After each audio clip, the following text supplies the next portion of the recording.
আসসালামু আলাইকুম বন্ধুগণ। ফ্যামিলি নিয়ে ঘোরার মজাই আলাদা। এক আধটা যদি সবাই মিলে ঘুরতে যায়, সেখানে সকল প্রকার আনন্দ একজন আরেকজনের সাথে ভাগাভাগি করে উপভোগ করা যায়। বিভিন্ন জনের আনন্দ বিভিন্ন রকমের হয়, বিভিন্ন জনের দৃষ্টি ভিন্ন ভিন্ন হয়।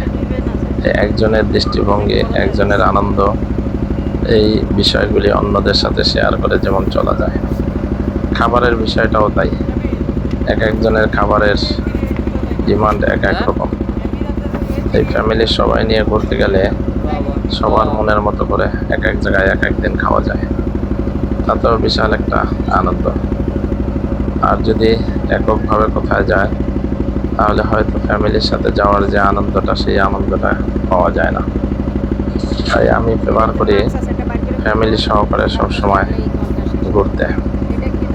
তো আপনারাও হয়তো এই বিষয়টায় অনেকেই একমত হবেন। অনেকে বন্ধুদের সাথে চলতে বেশ স্বাচ্ছন্দ্য বোধ করেন। আমি আসলে আমার ফ্যামিলি মেম্বারদের সাথেই ঘুরতে সবসময় স্বাচ্ছন্দ্য বোধ করি। আমি যেখানেই যাই না কেন, আমার সকল ফ্যামিলি মেম্বারদেরকে নিয়ে যেতে চেষ্টা করি। আমার সন্তানদের, আমার মিসেসকে আমি সাথে নিয়ে যাই। যখন হোটেলে থাকে, বিভিন্ন আড্ডায় একাত্রে হওয়া যায়, বিভিন্ন বিষয় শেয়ার করা যায়। একজন আরেকজনের সিদ্ধান্তের উপর নির্ভর করা যায়। অনেক সময় দেখা যায় একক সিদ্ধান্ত ভালো হয় না।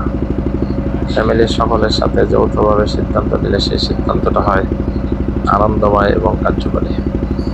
তাই আমি চেষ্টা করি আমার ফ্যামিলির মেম্বারদের সাথে একাত্রে সবসময় ভ্রমণ করতে এবং শেয়ার করতে। সকল বিষয়গুলি আমি চেষ্টা করি শেয়ার করার জন্য। ফ্যামিলির সকল মেম্বারদের সাথে যদি বন্ধুত্বমূলক আচরণ করা যায়, বন্ধুত্ব থাকে, তাহলে দেখা যায় যে ফ্যামিলির অন্যান্য মেম্বারগুলো তারাও একাকিত্ব ফিল করে না। তারা সবসময় পিতামাতার সাথে সন্তানদের একটা চমৎকার বন্ধুত্ব তৈরি হয়।